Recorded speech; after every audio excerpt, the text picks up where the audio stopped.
Election लड़ने का नहीं है। इलेक्शन के लिए जो जनरल इलेक्शन रहते हैं हम उसमें अवाम की राय लेंगे। डालना मुनासिब नहीं है और मैं बगैर रहते हुए भी बहुत कुछ कर सकता हूं एज ए मेंबर। और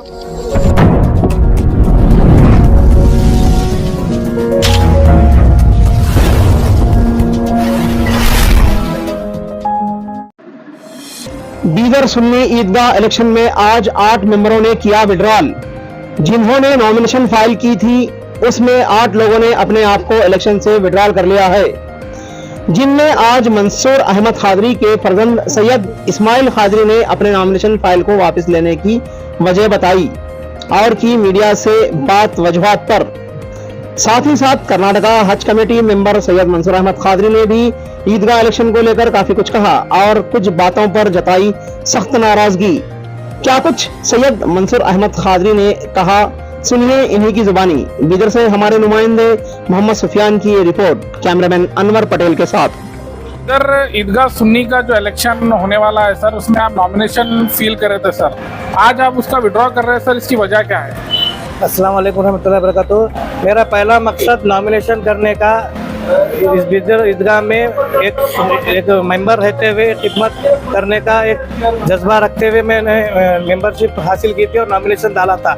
मगर यहाँ के जो हालात देखते हुए, जो कल के न्यूज़ पर जो भी हालात देखते हुए मैंने ये सोचा है इस एतबार से कि हमारे ऐसा इस क्या बोलते हैं गड़बड़ी में या फिर ऐसे रुझान में मेरा उसमें रहते ही नॉमिनेशन डालना मुनासिब नहीं है और मैं बगैर रहते हुए भी बहुत कुछ कर सकता हूं एज ए मेंबर।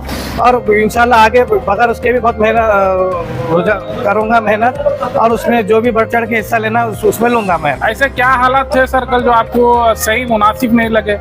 वही जो लोग पहले वक्फ ऑफिसर अपना लिस्ट डालते हैं रिजेक्शन की, फिर सेलेक्ट करते हैं, उसमें मेरे को कुछ रात सुनने में आया कि बहुत लोग अपने अपने एतबार से कुछ अपना पेश किए हैं और कुछ अपने हालात बताए हैं वो है।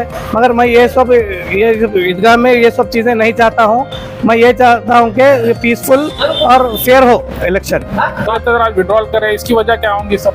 वजह क्या होंगी नहीं, मैं खुद उनसे कहा कि बेटे ये माहौल में इस तरह जो है ना रस्साकशी कर इलेक्शन लड़ने का नहीं है।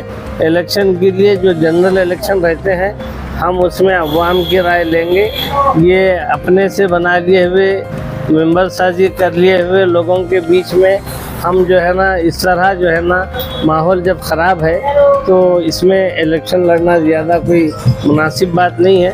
बच्चे को भी बात पहले ही वो राज़ी नहीं था, मैं ही बोला था कि देखो भैया जब तुम एडवोकेट बन गए हैं, LLB पास कर लिए हैं तो तुमको दुनियादारी समझ में आना चाहिए, लिहाजा आओ ये एक इलेक्शन में रहो, तुमको बात समझ में आती है। लेकिन माहौल को देखने के बाद मैं खुद बच्चे से कहा कि ये मुनासिब नहीं है, विड्रा होने के लिए कहा और आज वो विड्रा भी हो गया। मैंने ये पता नहीं क्यों ये मॉडल बाइलाज एक अप्रूव करके आपस में झगड़े लड़ाने का या इंतशार का सबब पैदा कर रही है, क्योंकि इसमें आम तौर पे यही हो रहा है कि जो ख्वाहिशमंद हजरात हैं वो अपने मातहतीन को और अपने जान पहचान के लोगों को अपने पैसे पर लोगों को जो है ना मेंबर बना रहे हैं और उन्हीं के वोट हासिल कर रहे हैं और फिर 2 बार या 6 बार या 4 बार या 5 बार इस तरह बार बार वही जो है ना फिर जो है ना चुनकर आना चाह रहे हैं।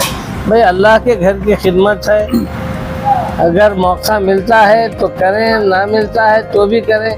खिदमत खल्क के लिए बहुत गुंजाइश है, बहुत बड़ा वसी मैदान है, आप जो चाहें कर सकते हैं। ज़रूरी नहीं है कि उसके लिए यहीं पर ईदगाहों में मसाजिद में ही जो है ना हम इस तरह का जो है ना माहौल पैदा करें। मैं सिर्फ यही चाहूँगा कि ये जो कुछ भी हो रहा है इस तरह का दोबारा फिर कभी असर। और जो 8 लोगों का जो नामों को रिजेक्ट किया गया था उसमें पूरे के पूरे दूसरी जगह मेंबर नहीं थे, बल्कि उसमें इस बुनियाद पर भी जो है ना लोगों को रिजेक्ट किया गया था कि उनके फैमिली मेंबर्स जो है यहाँ पर रेंट है। रेंट से हैं, लेकिन बाइलाज के मुताबिक फैमिली का जो क्लियरिफिकेशन दिया गया है उसमें सिर्फ बेटा बेटी माँ बाप और डिपेंडेंट्स हैं। जो भाई वगैरह अगर कोई अगर इसमें रहते हैं तो वो इसमें नहीं आते।